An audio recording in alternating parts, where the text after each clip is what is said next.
Assalamualaikum warahmatullahi wabarakatuh. Selamat malam teman-teman. Baiklah, sebelum kita lanjut ke materi, saya sekedar mengingatkan kembali bahwa mata kuliah ini ya, mata kuliah komunikasi pemasaran digital eh, dirancang untuk mengembangkan pemahaman kritis ya dan komprehensif teman-teman semua ya terhadap komunikasi pemasaran digital dalam konteks sosial, budaya, dan ekonomi kontemporer.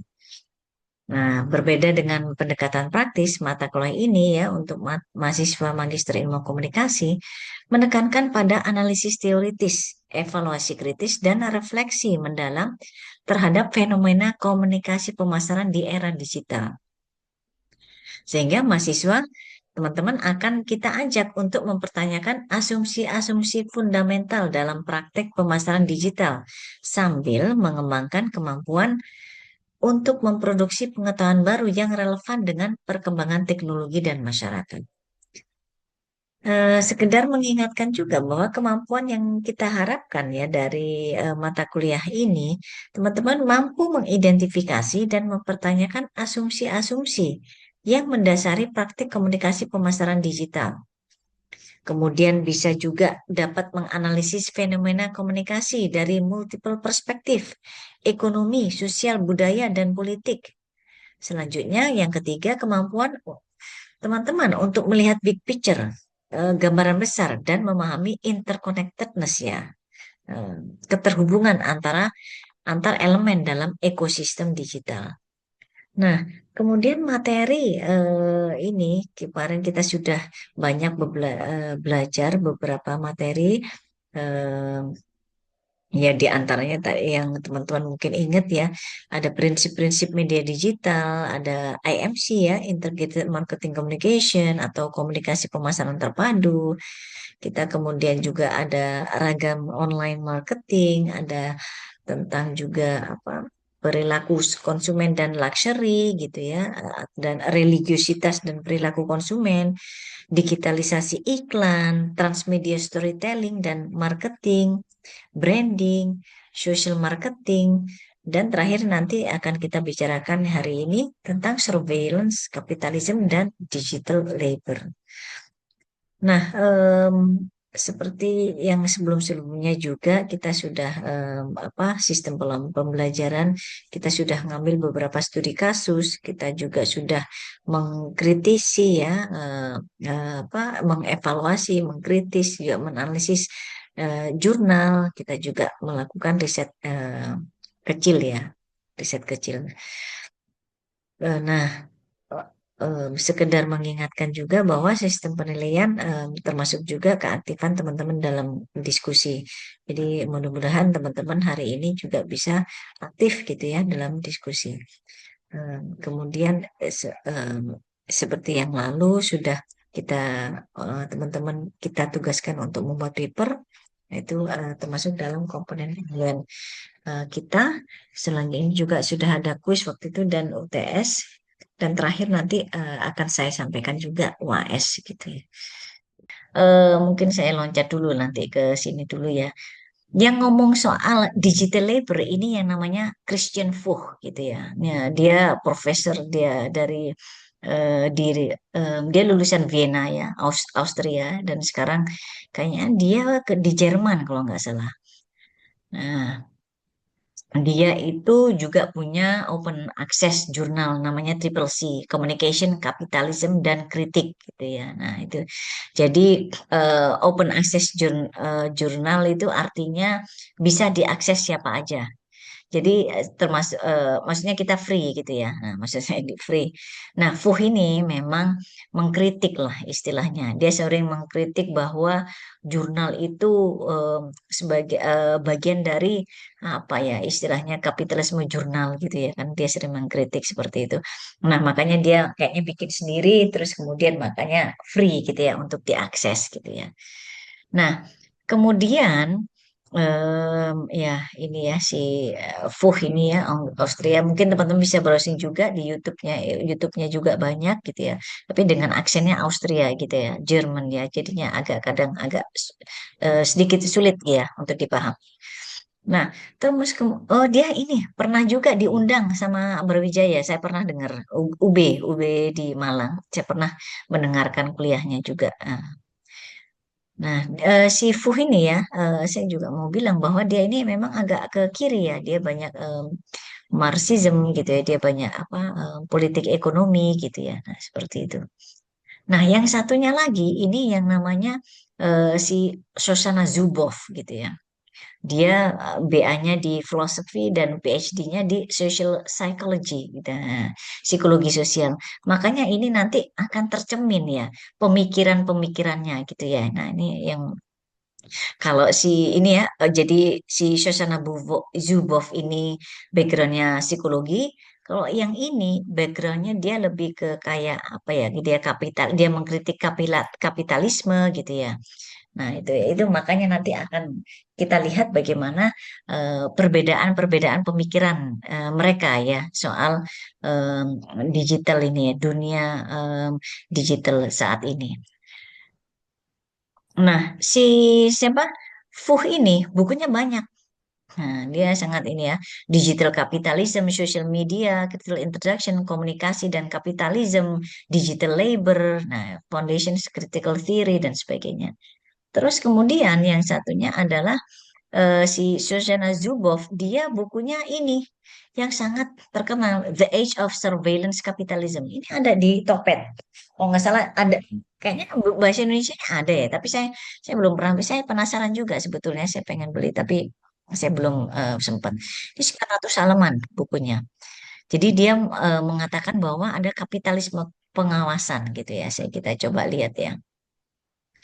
Eh, nah, oke, kita lanjut ke ini. Pertama, digital labor. Jadi kalau digital labor itu konsepnya ya, ini nanti kita coba hubungkan sama komunikasi pemasaran ya. Jadi kita ya, kalau digital labor dia mengatakan bahwa or, em, digital labor adalah orang yang menyediakan data dengan sukarela tapi nggak dibayar. Nah, makanya ada istilahnya playber, play dan labor. Kayak kita ya, kita browsing, kita like ya, terus kemudian kita ngasih komen gitu ya. Nah itu menurut dia itu playber ya, playber. Sebetulnya bukan Fuh yang menciptakan istilah playber, play labor itu. Ada lagi orang lain. Nah, tapi si Fuh sering juga apa menjelaskan soal ini. Nah, em, jadi dia mengatakan ini digital labor ini konsep yang penting karena digunakan untuk memahami bagaimana perusahaan-perusahaan teknologi memperoleh nilai ekonomi dari aktivitas online pengguna mereka. Nah, meskipun pengguna tidak langsung dibayar untuk kontribusi mereka, kegiatan mereka secara efektif menghasilkan nilai ekonomi bagi perusahaan-perusahaan teknologi. Hal ini menciptakan paradoks di mana pengguna memberikan kontribusi berharga dalam bentuk data pribadi mereka tanpa mendapatkan kompensasi yang setara. Nah, artinya apa? Kalau si Fuh ini ya, pendekatannya karena dia ngomongin soal kapitalisme dan sebagainya, dia selalu ngomongin antara dia yang punya duit dan yang nggak punya duit, antara rakyat proletar dan kapital yang punya duit gitu ya. Nah, yang punya duit. Makanya dia selalu ngomong, ya ini kita nggak dibayar, nggak dibayar. Nah, ini si konsepnya Fuh itu seperti itu. Jadi dia mengkritik bahwa ibaratnya kalau dulu, ya dia kalau dulu dalam konsep ke kapitalisme ya kayak misalnya dalam zamannya revolusi industri gitu ya. Revolusi industri kan orang-orang udah punya yang punya pabrik sama yang pekerja pabriknya kan buruhnya. Nah, itu. Nah, dia menganggap bahwa kita ini buruh gitu ya. Nah, dalam konteks digital saat ini kita yang menjadi buruh ini ya, kita digital labor seperti itu. Kemudian kalau dalam konteksnya ini tuan tanah misalnya. Dia yang punya tanah ya kalau konteks ini zaman dulu dia ada yang punya tanah terus ada yang pekerjanya gitu ya, yang apa yang ngerjain sawah gitu ya, ngerjain mungkin kalau ada orang yang punya peternakan berarti yang di peternakannya dan sebagainya. Itu yang dimaksud fuh adalah seperti itu. Nah, dia perumpamaannya maksudnya perbandingannya. Tapi kalau untuk sekarang digital labor gitu ya, oleh digital labor seperti itu. Mungkin yang lebih ini lagi ya kalau dalam konteks sekarang itu ya itu kayak seperti Topet itu ya apa Gojek itu ya digital labor bener gitu ya dalam mungkin kok dalam konsepnya sih fuh gitu ya seperti itu. Tapi kita pun yang suka apa namanya apa kita yang suka melakukan apa namanya sebentar.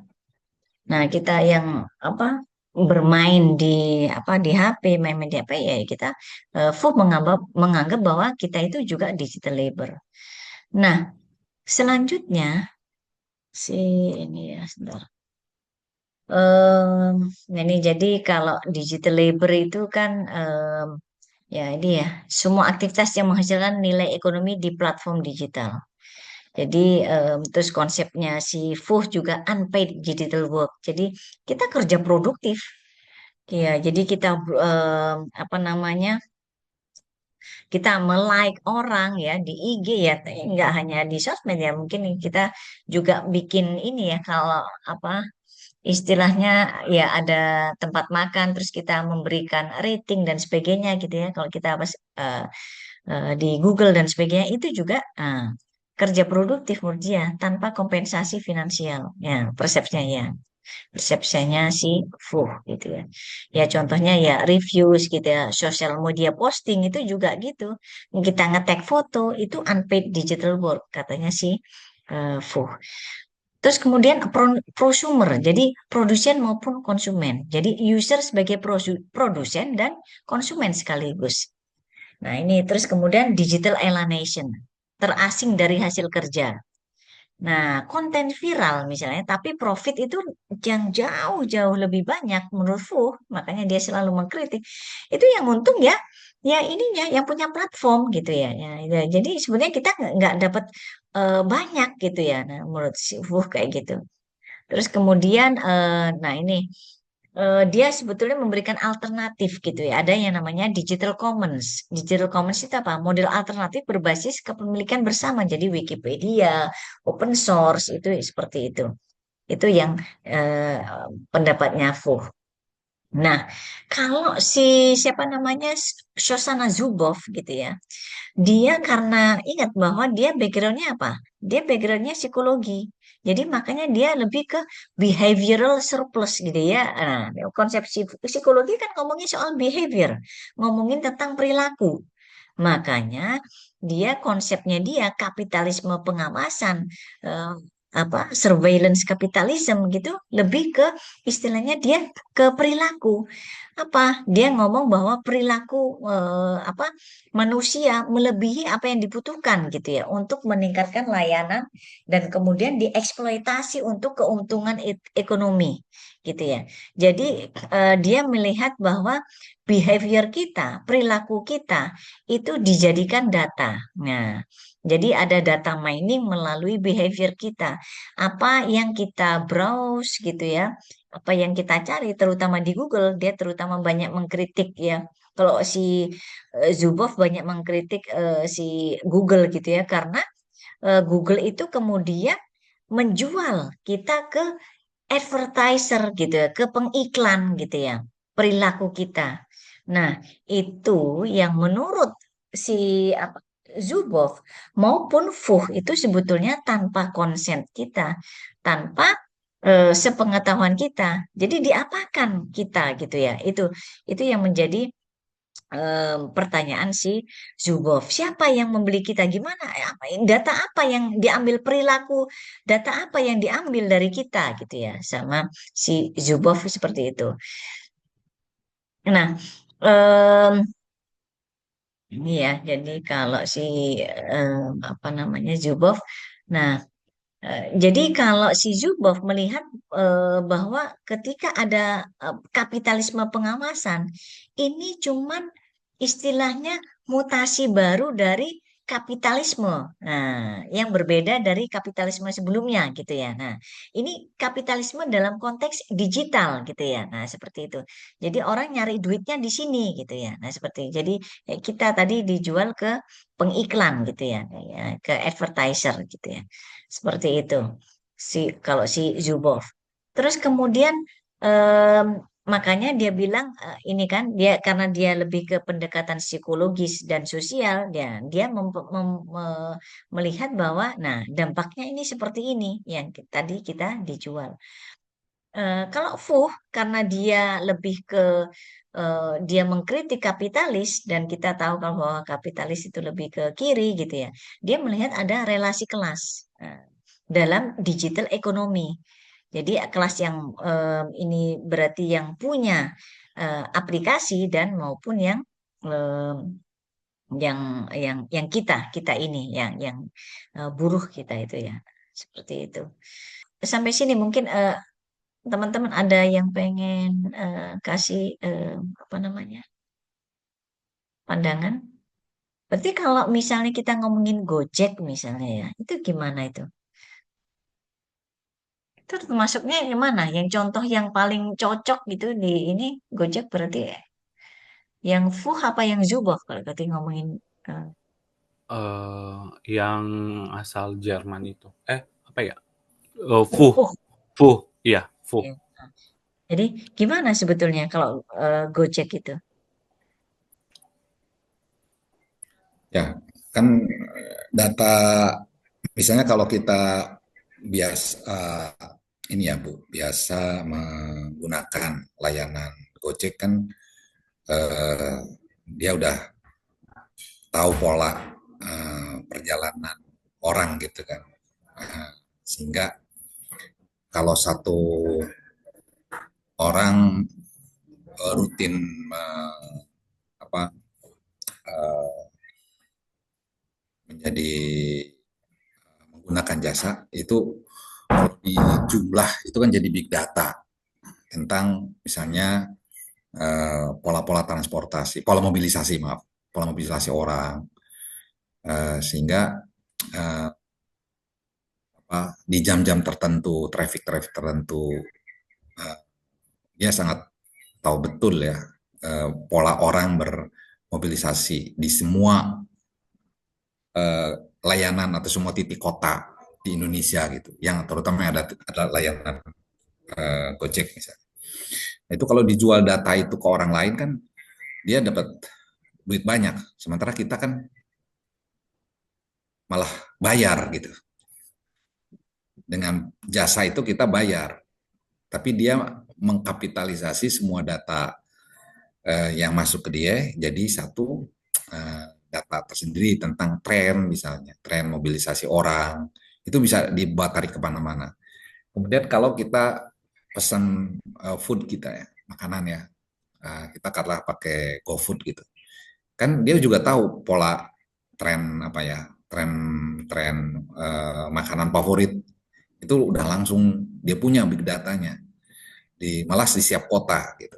Setiap kota segmen umur mau jenis kelamin, wah itu data bisa diapain sama dia karena dia punya big data.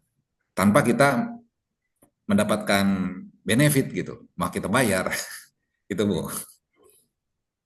Oke, terima kasih Kang Asep. Mungkin ada teman-teman yang pengen menambahkan.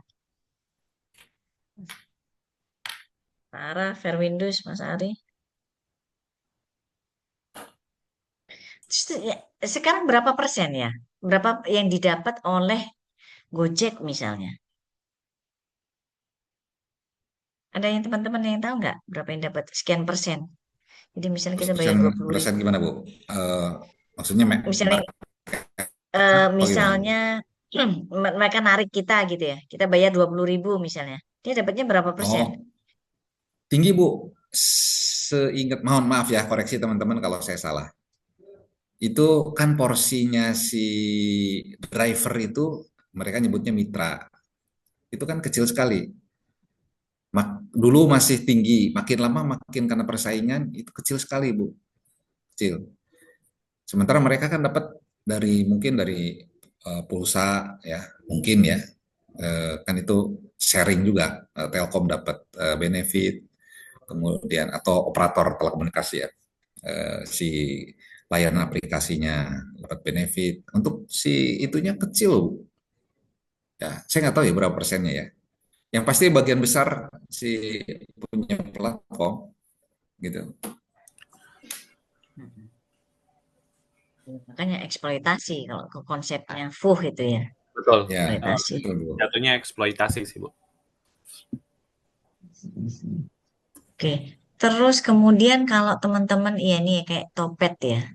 Topet s- em, apa namanya kan kita juga ketika misalnya saya mencari gitu ya, saya mencari sepatu gitu ya. Nah, gitu ya.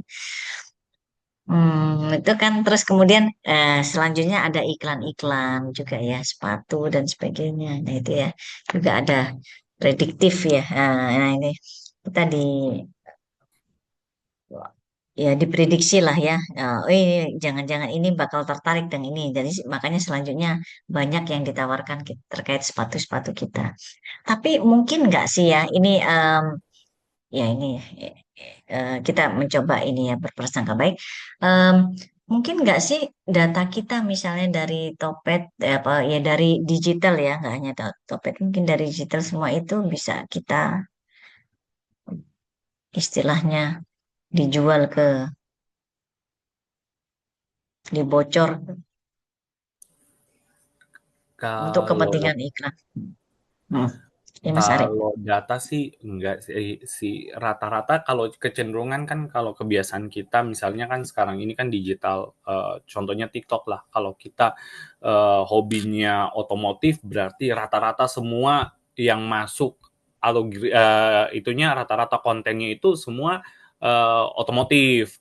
Kalau pencarian kita tentang otomotif, otomotif semua. Jadi kayak, seolah-olah kita beranggapan bahwa aplikasi ini mengikuti apa yang perasaan apa yang sedang kita alami gitu. Tapi ternyata itu berdasarkan hasil daripada searching kita. Jadi riwayat kita searching. Jadi ada beberapa kali makanya ditangkap oleh aplikasi TikTok bahwa kita lagi mencari ini atau misalnya aku sama Bu Juni berteman di aplikasi TikTok, rata-rata Bu Juni senang misalnya konten masak ya.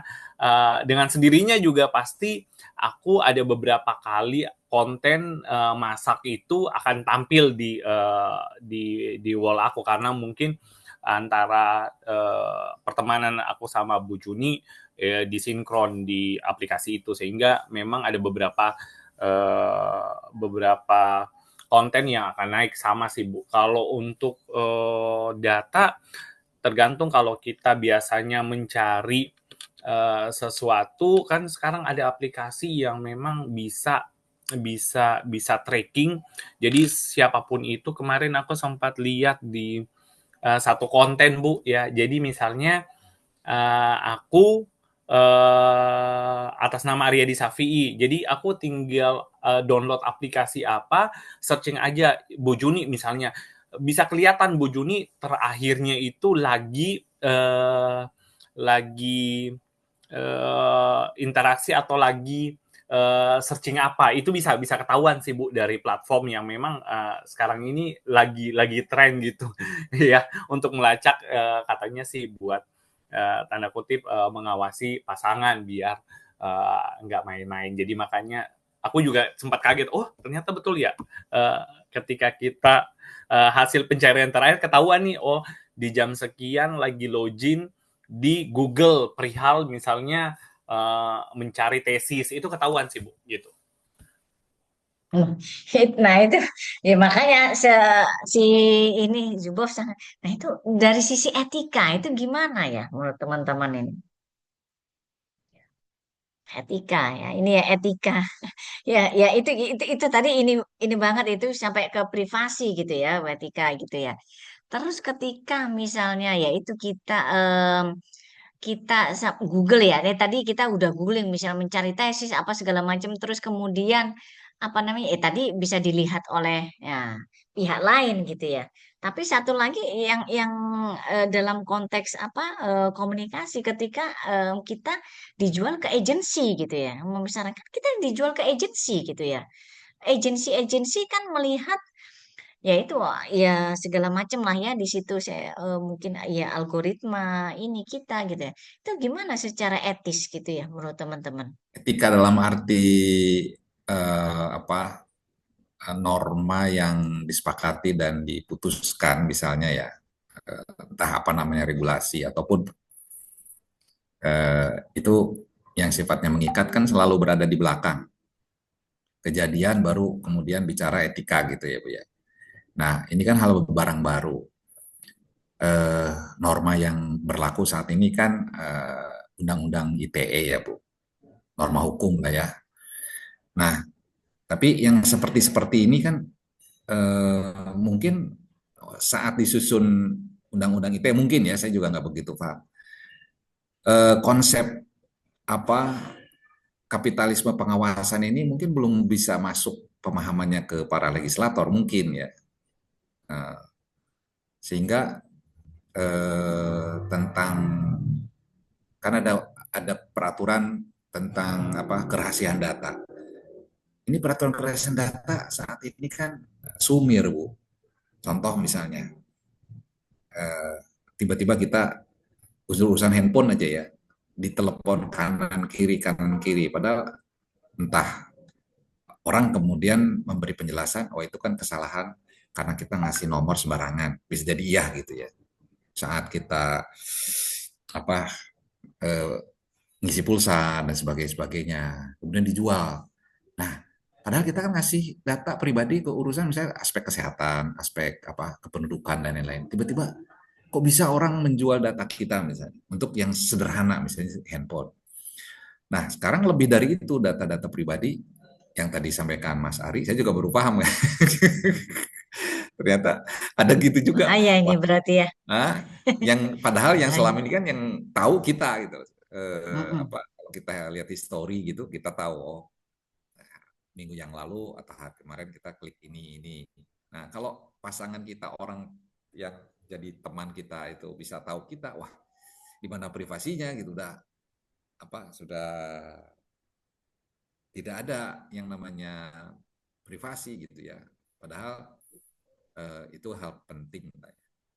Jadi kalau bicara etika mungkin belum disepakati ya, boleh tidaknya seperti itu. Kalau balik ke norma awal, kan kita udah bersepakat, misalnya suami istri juga kadang-kadang ya, ini terlaku kesepakatan. Apakah kita boleh membuka HP istri tanpa izin dan sebagainya. Kalau suami membuka HP istri harus izin. Kalau istri buka HP suami tidak perlu izin. Misalnya nggak tahu. Gitu. Itu Bu. Makasih Bu. Oke, terima kasih. Oke. Oke, gitu aja dulu sih. Mana sih Rada itu nggak ada. Nanti mungkin bisa di ini sama teman-teman. Baiklah, terima kasih teman-teman.